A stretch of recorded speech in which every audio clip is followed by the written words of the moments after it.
Assalamualaikum warahmatullahi wabarakatuh. Alhamdulillahirabbil alamin wassalatu wassalamu ala asyrofil anbiya'i wal mursalin sayyidina wa maulana Muhammadin wa ala alihi wa sahbihi ajmain amma ba'd. Pertama-tama marilah kita panjatkan puja dan puji syukur kehadirat Allah Subhanahu wa taala yang telah melimpahkan rahmat tauhid kepada kita semua sehingga kita dapat berkumpul dalam acara pagi hari ini. Shalawat serta salam semoga tetap tercurahkan kepada junjungan kita Nabi besar Muhammad Shallallahu Alaihi Wasallam. Semoga kita semua tetap sehat walafiat dalam menjalankan aktivitas kita sehari-hari.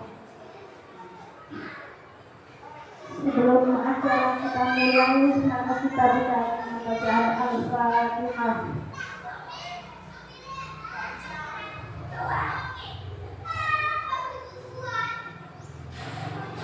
Yang kami hormati Ibu Kepala TK Dharma Wanita Persatuan Sulawesi serta ibu-ibu guru TK Dharma Wanita Persatuan Sulawesi yang sangat kami sayangi.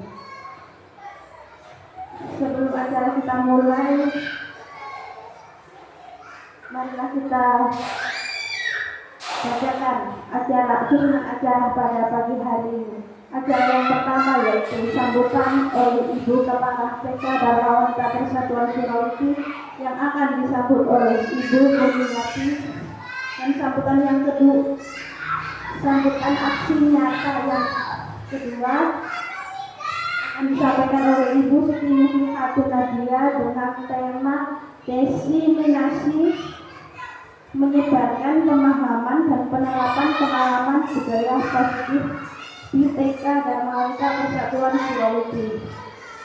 Langsung saja sambutan yang pertama yaitu akan disambut oleh Ibu Kepala TK Dharma Wanita. Kepada Ibu Mulyati kami persilakan.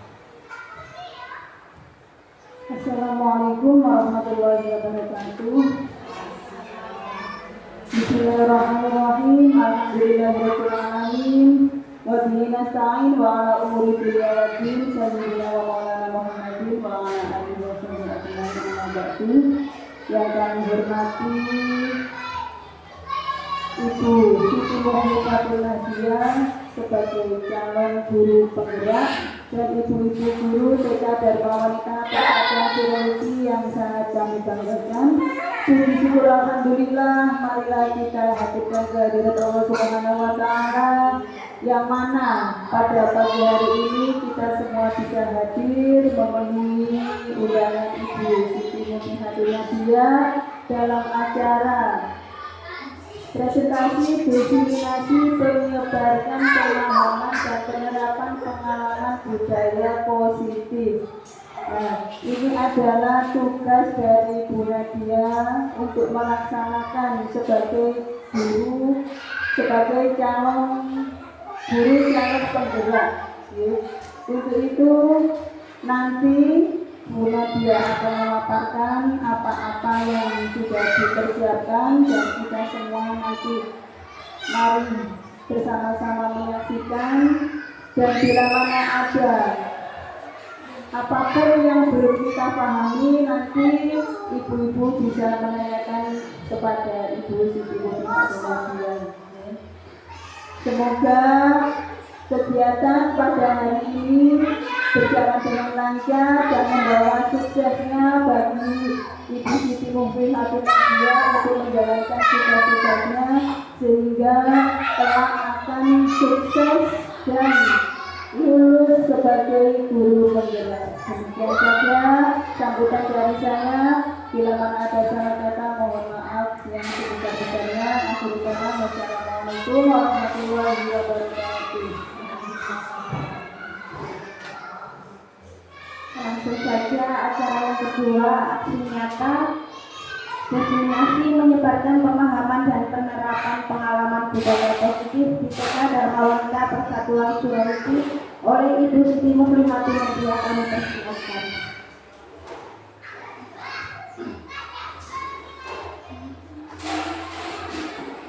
terima kasih. Assalamualaikum warahmatullahi wabarakatuh.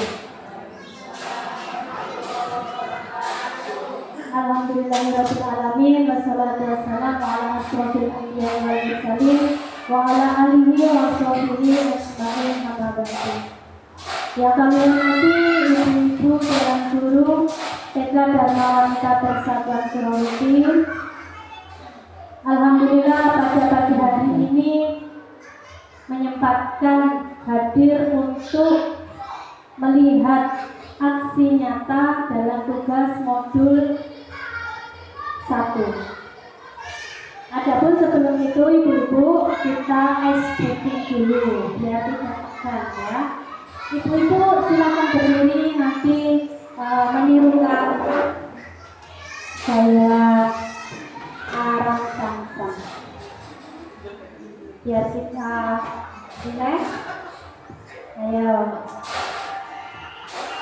kita ya, ayo tangan lagi. Oke. Ram sang sang kuli kuli kuli kuli kuli ram sang sang ram sang sang ram sang sang kuli kuli kuli kuli ram sang sang lagi kuli kuli kuli kuli kuli ram sang sang kuli kuli kuli kuli kuli ram sang sang. Tangan diangkat. Oke. Ram sang sang kuli kuli kuli kuli kuli ram sang sang ram sang sang kuli kuli kuli kuli kuli ram sang sang kuli kuli kuli kuli ram sang sang kuli kuli kuli kuli kuli ram sang sang. Ini agak cepat ya ibu ya. Oke, mulai. Ram sang sang kuli kuli kuli kuli ram sang sang ram sang sang ram sang sang ram sang sang arabi arabi kuli kuli kuli kuli kuli ram sang sang arabi arabi kuli kuli kuli kuli kuli ram sang sang.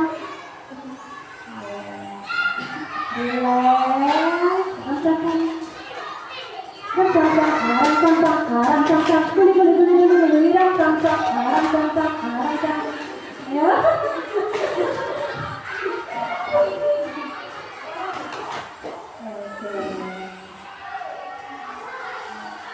Oke, terima kasih. Nilai gitu ya, sampai saja dulu.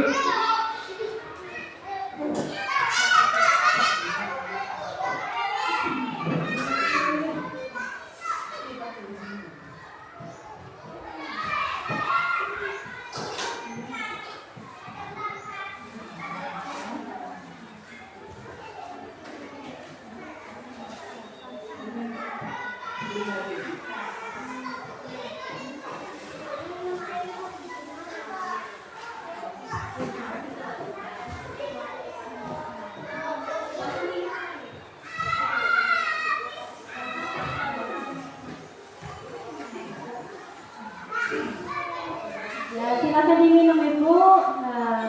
Kan habis arang sang. Kita santai-santai aja bu ya. Baiklah bu ya, saya berdiri karena saya kecil dan nah, diseminasi menyebarkan pemahaman dan penerapan pengalaman budaya positif. Nah, apa itu budaya positif?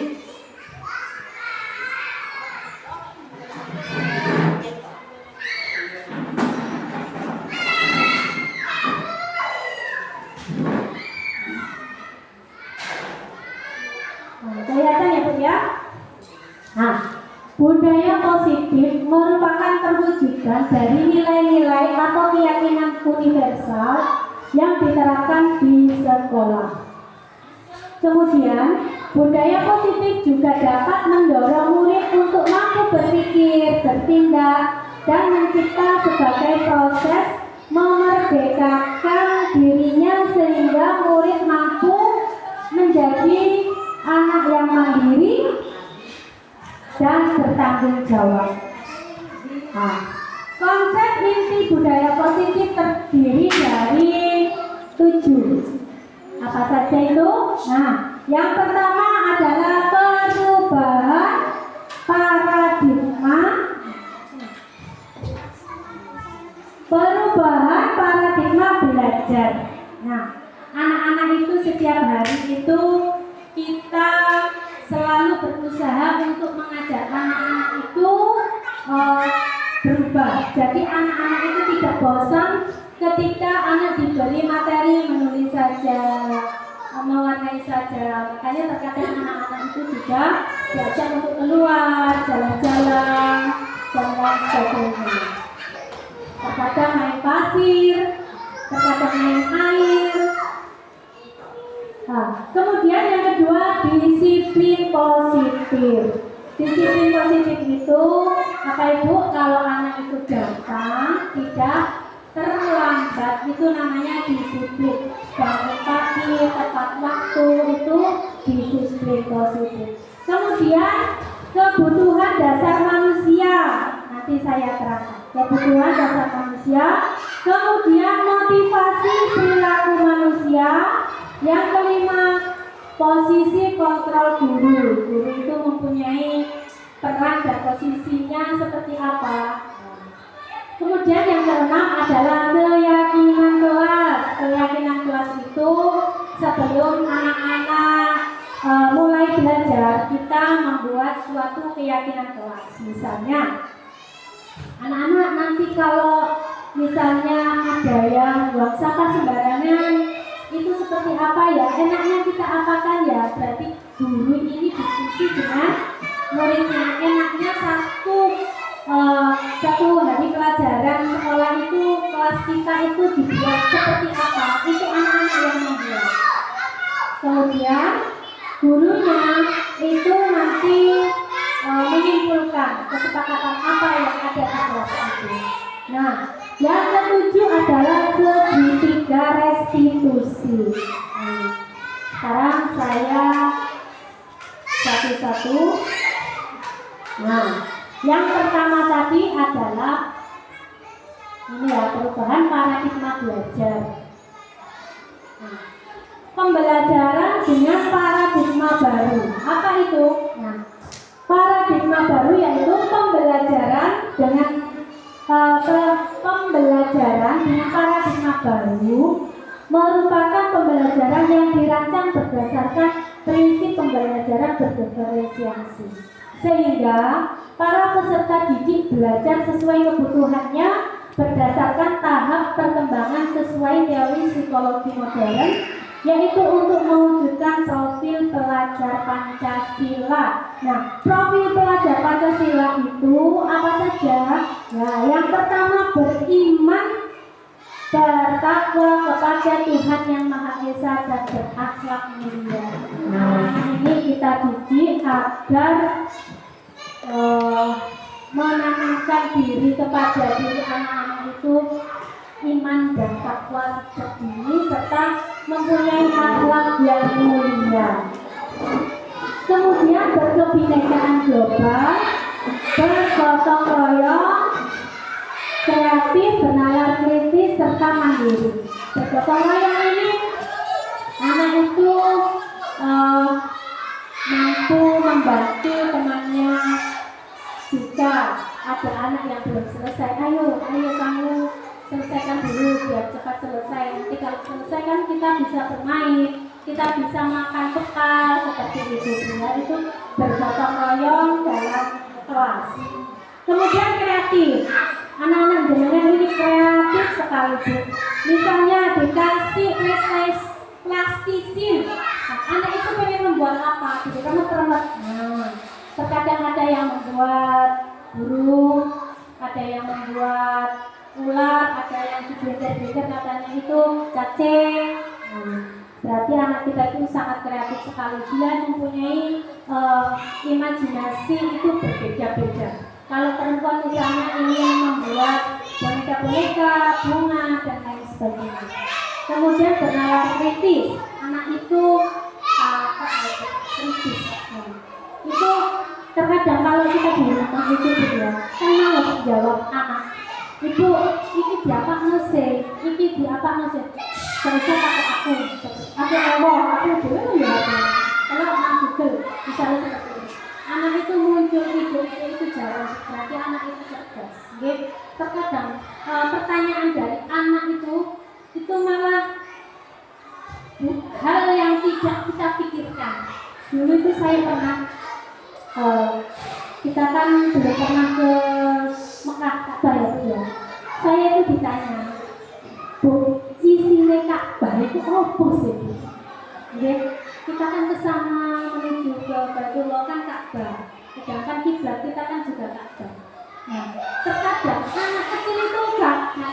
Kita sebagai orang dewasa, kita itu tidak mikir apa isinya seperti itu. Ya, anak kita itu pintar, takut, ya.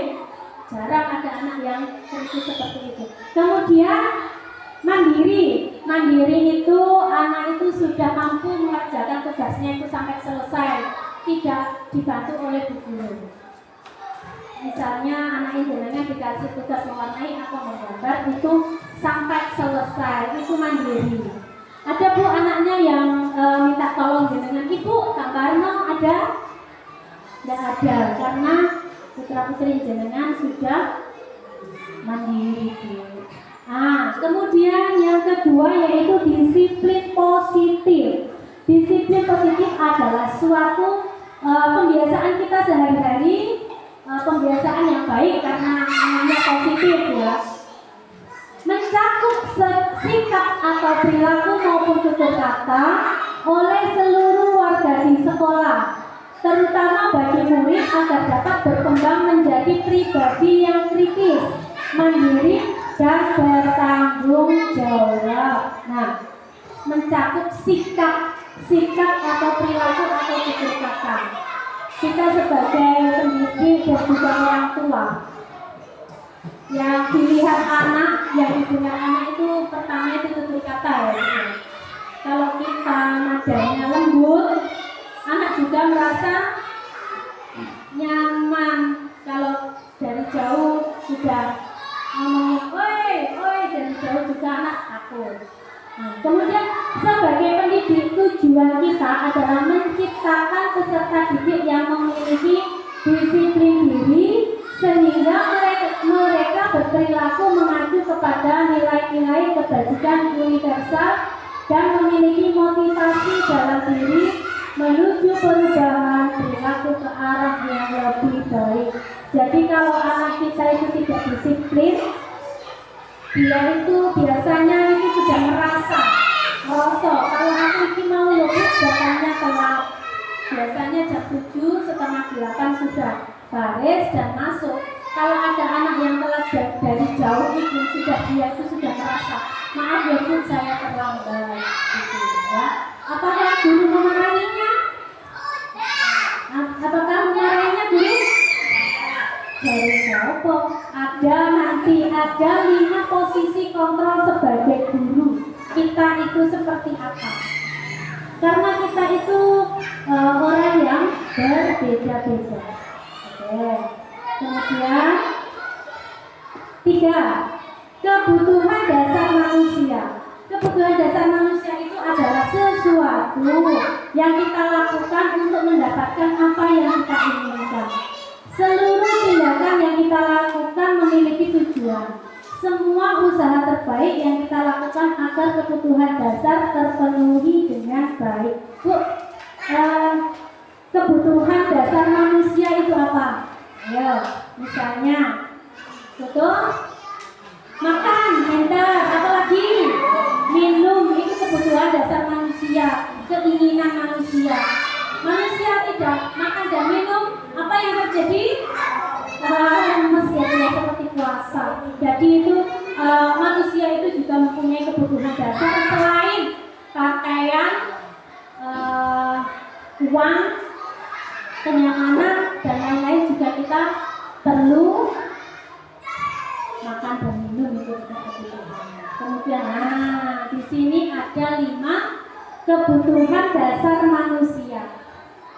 Yang pertama, kalau kita tidak makan, apa yang kita hadapi? Mati ya Bu ya. Makanya kebutuhan manusia itu adalah untuk bertahan hidup seperti tempat tinggal, keamanan dan keselamatan. Kita juga perlu tempat tinggal, ya.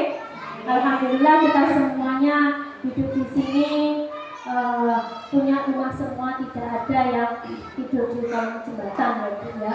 Kalau di kota dulu saya waktu di Surabaya itu banyak Bu, orang itu tidur di dalam kardus malam itu di samping rel kereta api Malopomo gitu. Makanya kita bersyukur sekali, alhamdulillah. Kemudian pakaian kita juga punya ya Bu ya, bagus-bagus ya.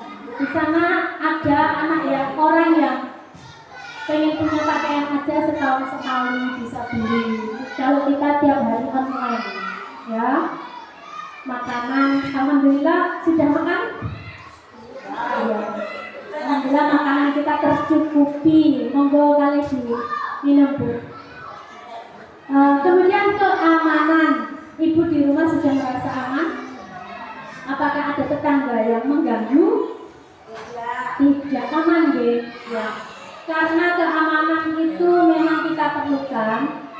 Dan juga murid, nah sekarang kembali ke murid. Murid di sekolah itu juga merasa aman. Bagaimana caranya murid itu merasa aman? Gurunya memberikan rasa aman. Misalnya ada yang bertengkar, kita mengamankan ya, kita menasihati agar anak itu merasa aman di kelas. Dan kesehatan, Ibu semuanya sehat? Alhamdulillah sehat. Nah, kesehatan ini adalah sangat yang penting ya Bu ya. Mudah-mudahan kita semuanya sehat. Kemudian kasih sayang dan rasa diterima, dipedulikan, berbagi, kerjasama dan menjadi bagian dari kelompok. Ini maksudnya Bu ya, anak-anak itu kalau di sekolah itu merasa disayang sama gurunya dan diterima oleh semua teman-temannya. Gurunya menerima, teman-temannya menerima. Ibu apakah pernah melihat anak itu yang dikucilkan Bu? Di KDR kan rencana ada? Ada Bu, tapi tak begini ada ya. Itu tugas gurunya adalah bagaimana anak yang dikucilkan itu merasa punya teman dan merasa diterima. Misalnya anak saya komiti, saya biasa aku loh gak belum kencang karo iku. Nah, tugas guru kita itu jangan itu juga teman kita. Mari kita terima, ayo kita main bersama-sama seperti itu. Kemudian penguasaan harga diri, keinginan untuk dianggap, memimpin, berprestasi, diakui dan didengar. Harga diri itu apa Bu? Kira harganya gitu. Jadi manusia itu, aku merasa dihargai dan dianggap. Ketika anak berprestasi atau mengerjakan tugas selesai sampai selesai, itu kan anak perlu adanya pengakuan ya. Bu Marmi, ini loh Bu, tugasku sudah selesai. Oh, coret-coret. Misalnya seperti itu ya. Masya Allah, bagus sih meskipun dalam hati kan kurang apa gitu ya. Seperti itu. Dianggap. Kemudian memimpin.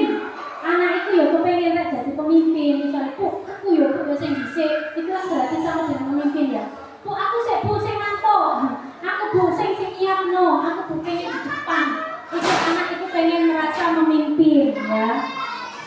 Kemudian berprestasi, diakui dan didengar. Nah, kalau anak kita itu punya sesuatu yang pengen diucapkan, sampai dengarkan dulu Bu.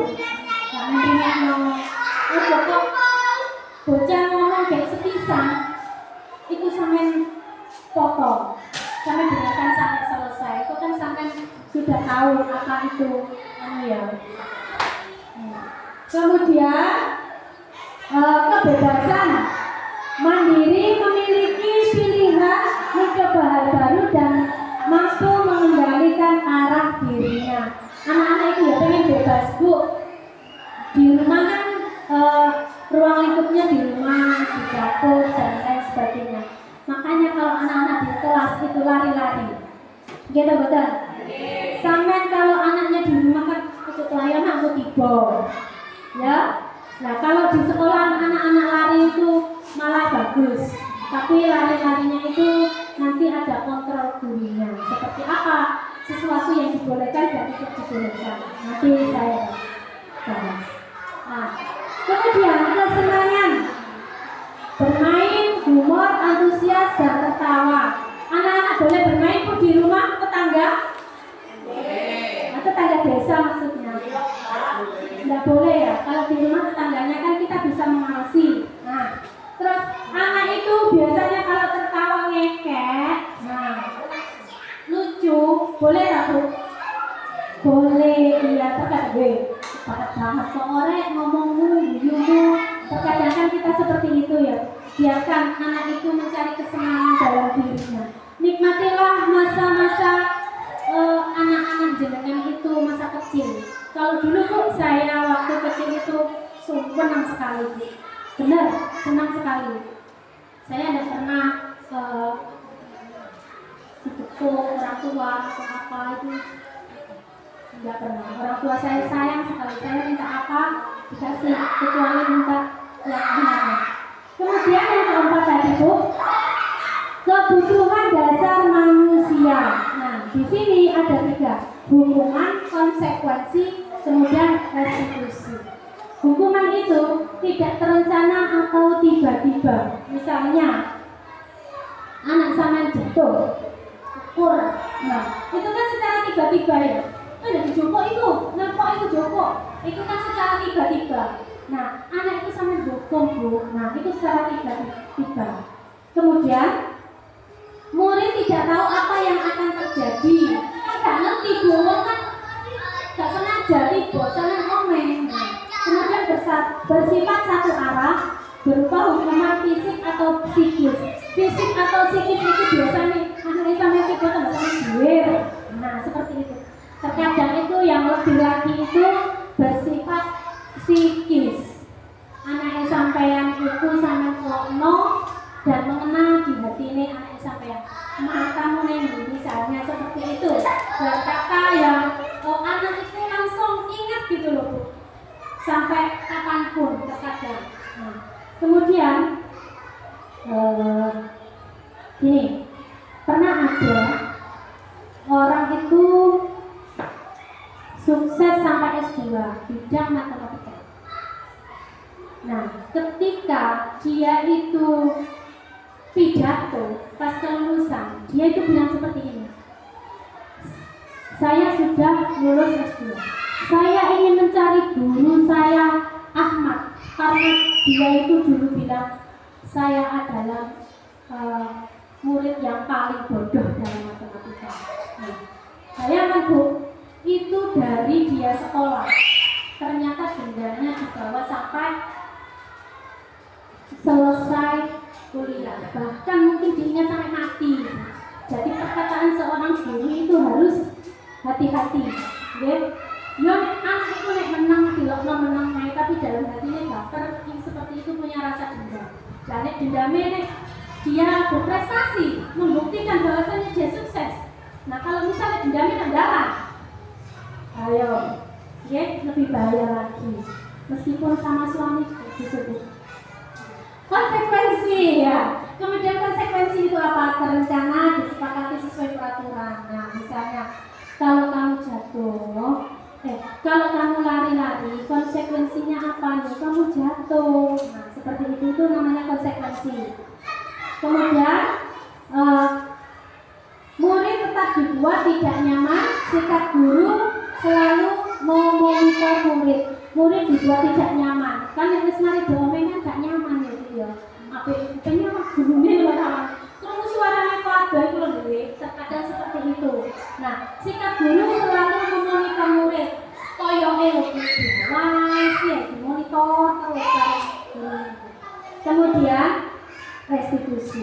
Nah, restitusi itu adalah proses menciptakan kondisi bagi murid untuk memperbaiki kesalahan. Ini misalnya anak tadi kan jatuh, anak itu dipanggil, enak, besok kalau jalan itu hati-hati, biar tidak jatuh deh. Seperti itu kan anak enak ya Bu ya. Kemudian Proses kolaborasi yang mengajarkan murid untuk mencari solusi sendiri. Nah, setelah itu, kalau anak sudah merasa jalannya hati-hati, besok itu anak itu sudah mencari solusinya sendiri. Oh, aku wingi loh, tiba kono ada anggelan tapi saya jatuh. Nah, berarti anak itu aku besok tidak lewat situ. Kan sudah mencari solusi dalam dirinya sendiri, seperti itu. Nah, kemudian 5 posisi kontrol guru. Nah, ini ada guru yang penghukum. Kalau dulu memang guru itu jahat-jahat Bu ya. Nggih, sak temene. Aku biar dia tahu di kepuk garisan. Penghukum, sebagai penghukum. Kemudian pembuat rasa bersalah. Nanti setelah ini saya tayangkan video tentang 5 posisi kontrol guru. Nanti disimak. Setelah itu jenengan nanti aku ini seperti apa, nanti jenengan bisa tahu. Kemudian guru itu sebagai teman. Kalau ada salah, guru itu sebagai teman. Kemudian sebagai pemantau. Terus menengku ngemek ente-ente kayak ngebecak bulut ya ente kayak. Ini sebagai pemantau. Kemudian manajer. Nah, manajer itu mencakup kesemuanya ini. Oke. Sekarang saya perlihatkan video tentang 5 posisi kontrol guru.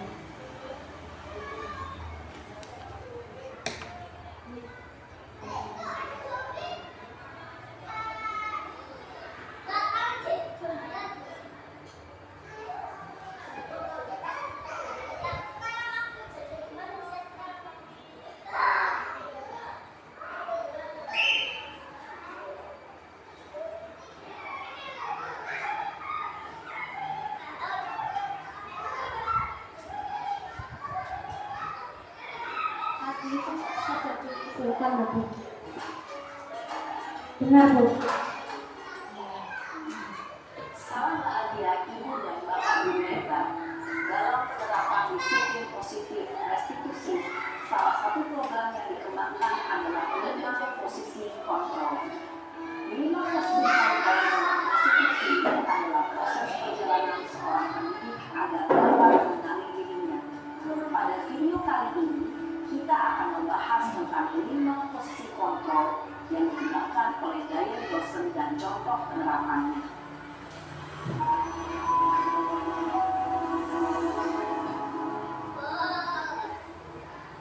5 posisi kontrol itu adalah 1. Posisi penghukum, 2.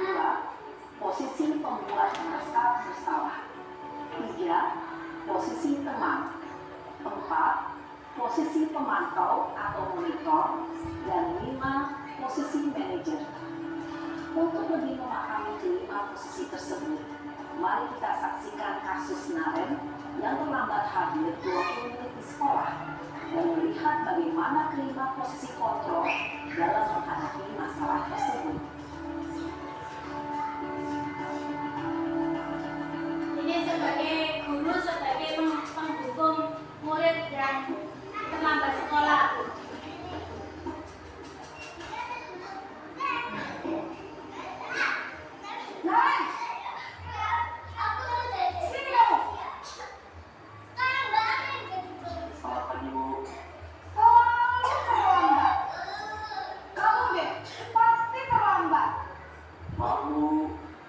Perhatikan ajarnya ketika berbicara guru kepada murid. Alasan kamu apa lagi? Kapan sih kamu tidak terlambat? Malas sekali ya kamu jadi anak. Saya Dasar pemalas. Gak kapok-kapok sih kamu. Sudah berapa kali terlambat? Sana, kamu keliling lapangan basket 2 kali. kenapa saya harus di lapangan basket, Bu? Kenapa? Kamu melawan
maaf sekali.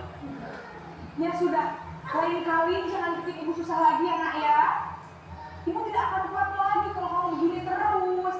Bisa jantungan kalau ibu tegur bapak kepala sekolah. Sana cepat kelas. Maaf ya Bu, maaf sekali.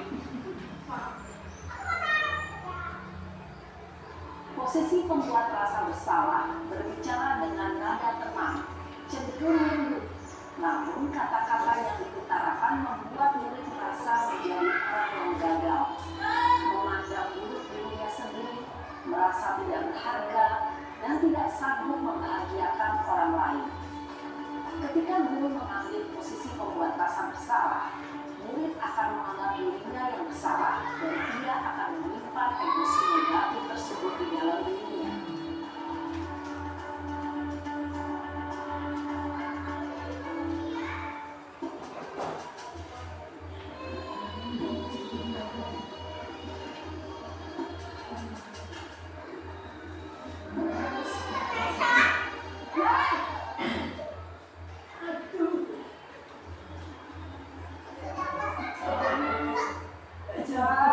Sudah jam berapa ini nak?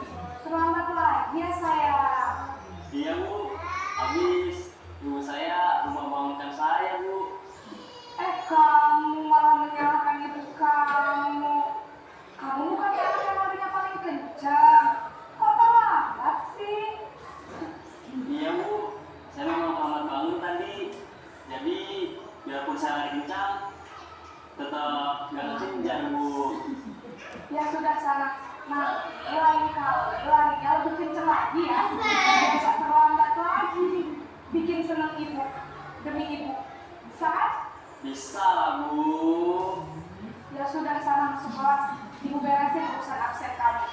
Kamu ini ada saja.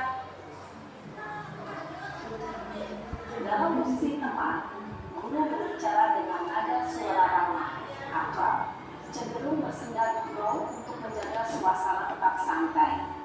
Murid akan merasa senang, aman, dan akrab dengan guru. Identitas yang tercipta adalah identitas sukses atau berhasil. Namun, perlu diingat, karena ini masih dorongan eksternal, maka ada faktor ketergantungan dari murid terhadap orang tertentu. Di sini, guru absennya, sehingga di lain waktu, murid bisa berperilaku baik, namun hanya kepada orang-orang tertentu saja.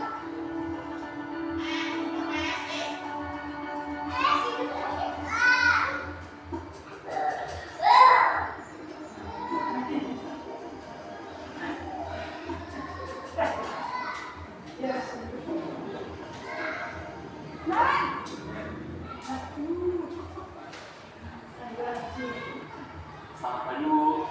Naren, apa peraturan sekolah kita tentang jam berapa kita harus masuk sekolah? Nak? Kita harus di sekolah jam 7 Bu. Iya betul. Sekarang sudah jam 9. Naren sudah tahu konsekuensinya jika terlambat hadir. Paham Bu, saya harus tinggal kelas pas jam istirahat selama 20 menit. Iya benar, konsekuensinya demikian. Jadi nanti jam 9.30 pas istirahat, kamu harus tinggal di kelas, kerjakan tugas tambahan untuk ketertinggalan kamu, ya? Baik Bu. Posisi pemantau mengandalkan penghitungan atau data untuk mengontrol murid.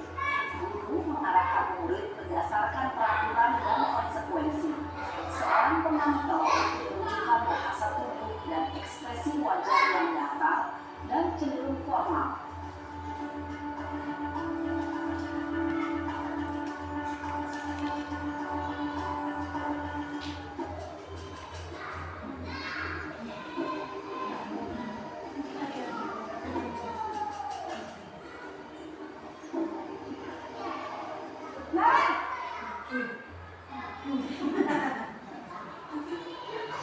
Selamat pagi Bu. Selamat pagi, Naren. Maaf Bu, saya terlambat. Ya, sekolah masuknya jam 7, sekarang sudah jam 7.20. Jadi sekarang bagaimana ya, Naren? Maaf Bu, saya lupa saya semalam. Baiklah, menurut kamu, keyakinan sekolah yang mana yang perlu kamu tingkatkan? menghargai diri sendiri dan orang lain mungkin ya Bu. Setuju. Jadi, apakah Naren meyakini prinsip saling menghormati tersebut? Iya Bu, saya meyakininya. Apakah Naren bersedia memperbaiki masalah keterlambatan ini? Bersedia Bu. Bagaimana kamu akan memperbaiki masalah keterlambatan ini? Saya akan coba untuk tidak lupa menyetel alarm saya Bu. Baik, kalau Naren komputer alarm mengingat, ada orang yang kira-kira bisa bantu mengingatkan tidak? Ada Bu, kata saya, Kak Emma. Ada lagi selain Kak Emma? Selain Kak Emma, ada ibu saya. Baik, jadi yang mengingatkan Naren adalah Kak Emma dan ibu saja. Kira-kira akan mulai setel alarm kapan nih, Naren? Setelah pulang sekolah, akan segera saya lakukan. Baik, jadi Naren akan setel alarm untuk bangun besok pagi dan akan diingatkan oleh kakak dan ibunda Naren ya. Ada lagi yang mungkin perlu dilakukan Naren? Agar tidak terlambat bangun lagi. Tidak ada Bu. Baik Naren, terima kasih untuk kerjasama kamu. Sekarang kamu perlu kembali ke kelas untuk belajar. Baik Bu, terima kasih. Posisi manajer adalah posisi kontrol yang disarankan untuk membimbing murid memiliki sikap disiplin yang positif, yaitu murid yang mandiri, bertanggung jawab, dan dapat memecahkan masalah. Tujuan dari posisi ini adalah agar murid dapat berefleksi atas tindakannya. Guru akan dengan tulus memberikan pertanyaan-pertanyaan bermakna, sehingga membuat murid dapat belajar dari kesalahannya dan mencari sebuah solusi untuk menyelesaikannya. Ibu dan bapak guru hebat, setelah mengamati adegan kelima posisi kontrol tadi, kira-kira posisi mana yang paling ideal? Posisi mana yang dapat menunjang motivasi prinsip murid? Ya, tentu posisi manajer. Posisi ini memang posisi ideal dan ini memberikan setiap pendidik. Pada posisi inilah, guru dapat menerapkan disiplin positif dan berpihak pada murid yang mempertingkatkan murid. Perjalanan seorang pendidik tentunya tidak mudah untuk sampai pada posisi seorang manajer. Namun, tujuan kita pasti, yaitu menciptakan murid-murid yang mandiri, merdeka, dan bertanggung jawab. Semoga penggambaran 5 posisi kontrol yang telah diperlihatkan ini dapat menjadi ajang refleksi bagi kita semua, agar dapat terus mengasah dan menerapkan disiplin positif yang memerdekakan diri. Mari terus berlatih dan bersemangat. Selamat menerapkan. Salam dan bahagia, Ibu dan Bapak Guru hebat.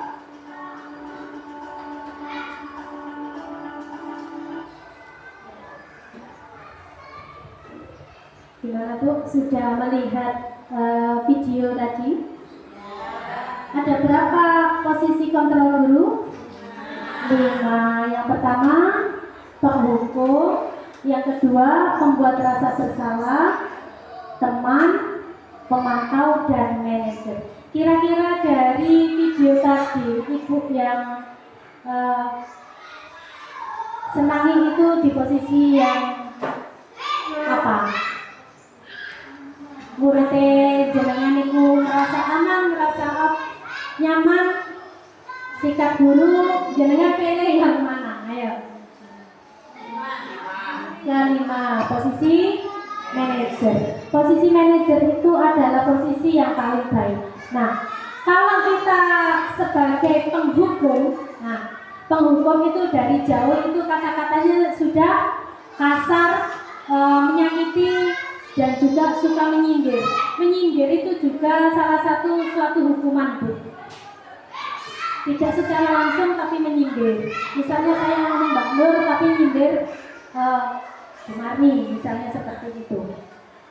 Kemudian membuat rasa bersalah. Guru ini ngomel-ngomel, ya, berceramah. Seharusnya kamu itu seperti ini, seharusnya kamu itu gini-gini. Jadi anak itu merasa bersalah. Iya, jangan aku seperti itu. Jangan aku mau gak mayu-mayu. Kok misalnya aku gak mayu-mayu, gak kira aku dongeng sama Bu Guru, dimana sama Bu Guru seperti itu. Jadi dia itu sudah merasa bersalah. Nah, guru yang sebagai teman tadi. Nah, kalau sebagai teman itu membuatkan alasan-alasan untuk muridnya, ayo lakukan, cek nih, ojo nakal ya, aku guru itu cek gak dongeng kepala sekolah, misalnya seperti itu, kan ngajak teman itu ya. Nah, masa kamu gak ingat sih kemarin itu loh saya bantu kamu waktu kamu belum selesai mengerjakan. Nah, sekarang bantuin aku biar aku nanti tidak dimarahi sama bu guru. Nah, itu sebagai teman. Kemudian pemantau ya seperti tadi, menghitung dan mengukur bocah ini, anak ini seperti ini, itu dipantau. Jadi perlu banyak pengukuran, ya, seperti itu. Apa peraturannya ya, ini ya kemarin ya. Terus dia itu menyesuaikan diri waktu dia itu mengawasi. Aku tak posisiku tak seperti ini waktu mengawasi anak tersebut. Nah, kemudian murid meletakkan dulu peraturan dan hukum dunia berkualitas. Beberapa banyak bintang yang saya harus peroleh, berapa halaman yang harus saya tulis. Nah, itu nanti anak itu hukumannya seperti apa ya? Saya kasih hukuman seperti apa? Mengerti lapangan atau membaca ayat kursi sampai selesai atau apa? Nah, kemudian itu menitik beratkan pada sanksi atau hadiah untuk dirinya. Kemudian yang terakhir yaitu manajer. Manajer itu menunjukkan sebuah pertanyaan-pertanyaan menggali. Kenapa sih Naren tadi itu terlambat? Tidak langsung memarahi, ditanya dulu. Kenapa kamu melakukan seperti itu? Kenapa kamu itu kok terlambat? Alasannya apa? Gitu. Siapa tahu terlambat itu sebelum berangkat itu perutnya mules. Kan kita harus mendengar dulu dan menanyai, tidak hanya langsung kamu itu terlambat. Nah, kemudian apa yang kita yakini? Apa yang bisa kau kerjakan untuk memperbaiki masalah ini? Nah, misalnya kalau kamu terlambat, besok itu apa yang akan kamu lakukan? Anak kan punya motivasi sendiri. Ya Bu, besok saya akan menyetel alarm. Kan dia kan muncul dari dirinya, tidak ada paksaan ya. Kemudian menguatkan pribadi. Ya jangan, aku besok bangun pagi, tidur lebih awal biar tidak terlambat seperti kemarin. Kemudian murid meletakkan dirinya sebagai individu yang positif dalam dunia berkualitas. Jadi dia itu sudah bisa meningkatkan dirinya bahwa aku ini loh mampu untuk datang tepat waktu. Aku ini loh mampu untuk mengerjakan tugasku sampai selesai. Nah, bagaimana caranya saya bisa memperbarui keadaan? Bagaimana caranya aku ini bisa datang lebih awal ya? Mulai bangun lebih awal, mandi lebih awal, persiapan lebih awal. Kemudian mengevaluasi diri, bagaimana cara memperbaiki diri. Mengevaluasi diri itu ya seperti menilai dirinya sendiri, pengen berubah, seperti itu. Kemudian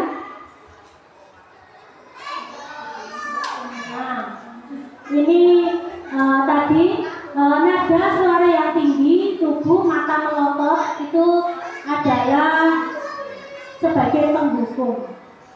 Terlambat lagi, selalu datang terlambat. Kapan saya bisa datang tepat waktu?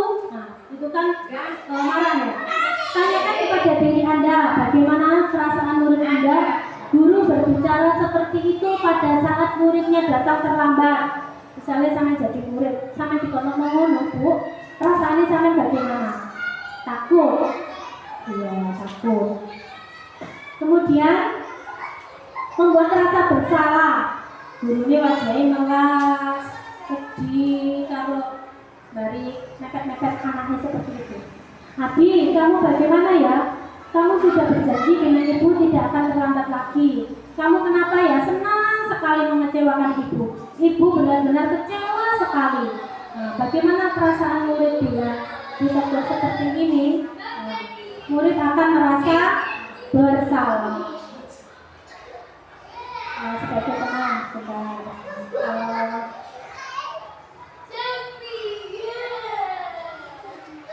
contoh lain dari penerapan 5 posisi kontrol guru. Untuk murid yang tidak mengerjakan tugas waktu yang diberikan guru, biasanya ada guru yang menghukum. Menghukum itu seperti apa? Kalau di sekolah TK tidak ada Bu anak yang dihukum untuk berdiri misalnya satu kaki atau mengelilingi lapangan. Kalau di desa kita kan, misalnya kalau terlambat itu menyanyi atau membaca doa, kemudian membuat rasa bersalah. Kesekian kali ibu sudah ingatkan ya. Kesekian kali ibu sudah ingatkan, kamu senang ya melihat ibu terus-terusan bertindak seperti ini. Sama ini kok seneng itu, ini terus, masa begini, guru juga kan nggak bisa ya, nah seperti itu. Kemudian murid tidak mengerjakan tugas yang diberikan kepada guru. Kalau teman kita sebagai teman, bilangnya seperti ini, ayo dong, kamu kerjakan tugasnya. Nanti kalau salah kita, kalau sudah selesai kita ayo bermain game. Nah, kemudian kalau guru sebagai pemantau, kamu sudah melakukan kesalahan dan sudah mengetahui konsekuensinya sekarang.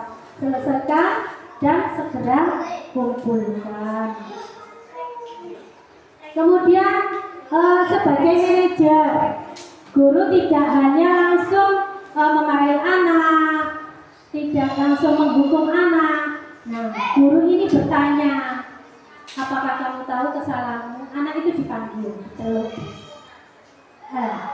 Elsa, apakah kamu tahu kesalahan kamu itu seperti apa? Itu ya, misalnya kan terus keyakinan sekolah apa yang kamu langgar dan apa yang kamu lakukan untuk menyelesaikannya, seperti itu. Misalnya Mbak Elsa itu buang sampah sembarangan, tak langsung ayo, itu tidak ya, dipanggil. Kenapa kamu melakukan seperti itu? Ya Bu, didengarkan dulu alasannya. Iya Bu, karena tadi itu saya pikir itu sudah nyampe ke tempat situ, ternyata meleset Bu, jadi ke samping sampahnya. Nah, kamu tahu kesalahan keyakinan sekolah apa yang kamu langgar? Ya Bu, membuang sampah pada tempatnya. Dia itu sudah tahu. Kemudian apa yang kamu lakukan untuk menyelesaikannya? Ya Bu, saya ambil, saya masukkan lagi. Itu sebagai guru manajer. Tinggal sedikit kok Bu. Nah, sekarang misalnya saya tanya tadi, saya kecewa sekali dengan kamu. Gurunya ngomong, ya Allah, aku kecewa sama kamu. Nah, itu tadi posisi kontrol apa Bu? Kan ada 5 tadi, penghukum, pembuat rasa bersalah, teman, pemantau atau manajer.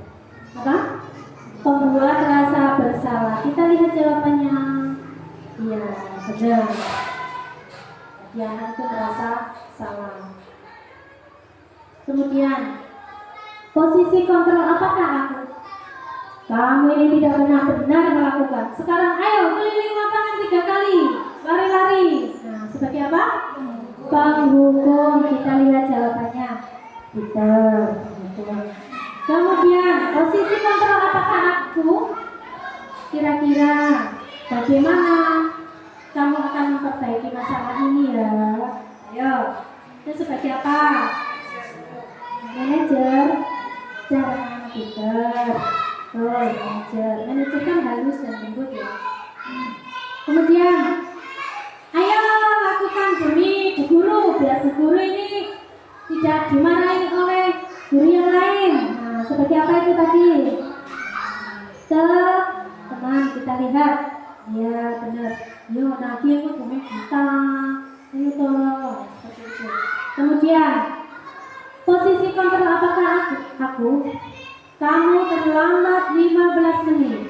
Apakah kamu sudah mengerti konsekuensi yang dilakukan bila terlambat? Nah, sing ngomongkan mau apa?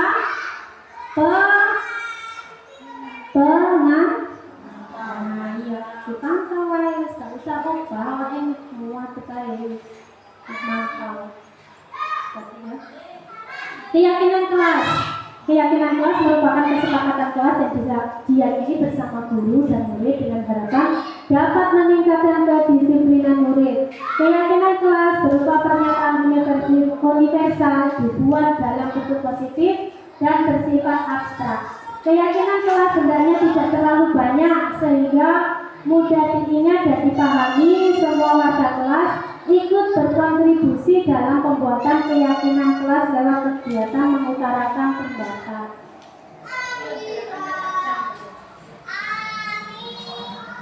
Nah, sebelum kita sekolah, sebelum kita melakukan kegiatan belajar mengajar, kita menanyakan murid dulu. Nah, nanti keyakinan kelas itu apa ya? Apa yang kita lakukan? Bu, tidak ramai di kelas, tidak itu, ya seperti itu. Kemudian ada segitiga restitusi. Segitiga restitusi itu yaitu menstabilkan identitas, validasi tindakan yang salah, menanyakan keyakinan. Segitiga restitusi adalah suatu proses dialog yang dijalankan guru atau orang tua agar dapat menghasilkan murid yang mandiri dan bertanggung jawab. Segitiga restitusi membantu murid memiliki tujuan, disiplin positif dan memperbaiki dirinya setelah berbuat salah. Kemudian restitusi bukan untuk menembus kesalahan namun untuk belajar dari kesalahan sendiri. Ini saya jelaskan. Nah, yang pertama menstabilkan identitas. Anak-anak ini kita tanyai dulu, kenapa kamu terlambat seperti itu. Kemudian setelah anak itu sudah mengaku kenapa terlambat, guru ini menstabilkan benar.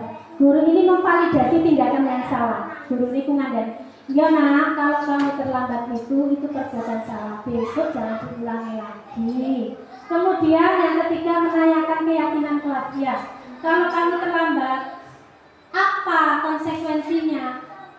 Kalau kamu terlambat, ya Bu, saya akan bangun pagi. Kita 50 menit. Ya.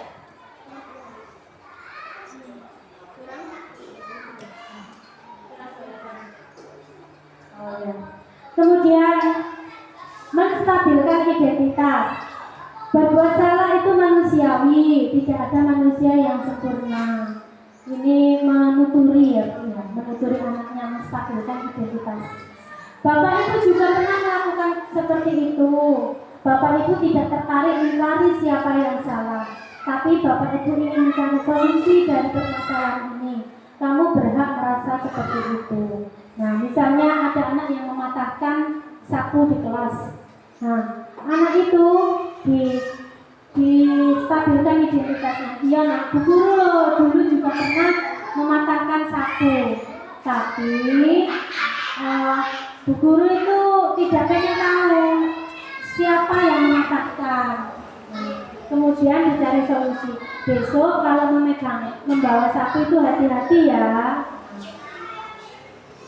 Terus lagi menanyakan keyakinan. Apa keyakinan kelas kita? Serta nilai-nilai apa yang telah kita sepakati.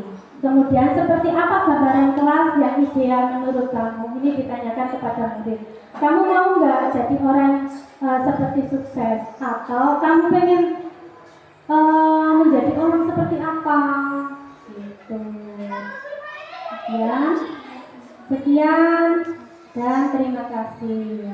Salam guru penggerak. Terima kasih ya Ibu-ibu. Kita ice breaking dulu ya.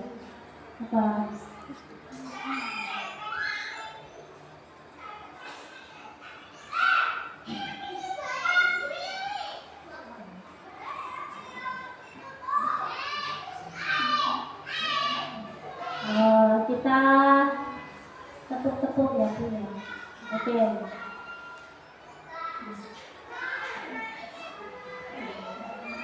Kita gambar.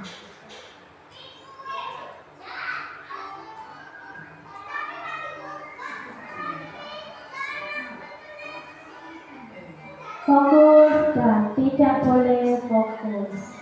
Gambar apa ini? Gambar pinguin. Apakah gambar pinguin? Jawabannya adalah bukan. Lanjut. Nah, perhatikan gambar ini. Gambar apa? Gajah. Coba kita lihat gambar berikut.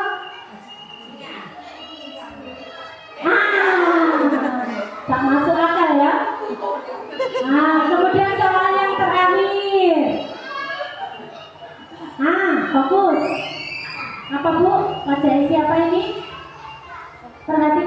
berikut. Nah, ada acak jari, ada orang menari. Jawabannya, nah, kita menarik kesimpulan. Terima kasih. Ngerti nggak menarik kesimpulan? Itu ya, tarik kesimpulan. Oke. Baik Ibu, terima kasih untuk waktunya.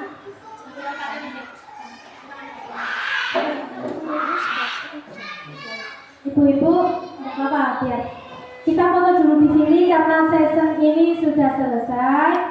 Saya ucapkan terima kasih atas kedatangan ibu-ibu semuanya di sini. Apakah ada pertanyaan Ibu? Sudah paham?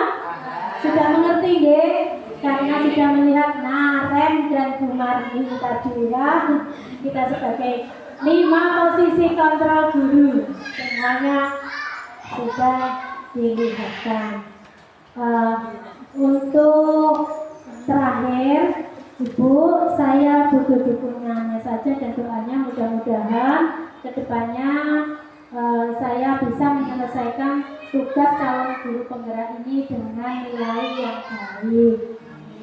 Terima kasih atas kedatangannya ibu-ibu semua. Semoga ilmu yang saya berikan tadi bisa bermanfaat untuk mendidik anak kita menjadi yang lebih baik lagi, yang lebih istimewa lagi. Mudah-mudahan anak kita cita-citanya tercapai.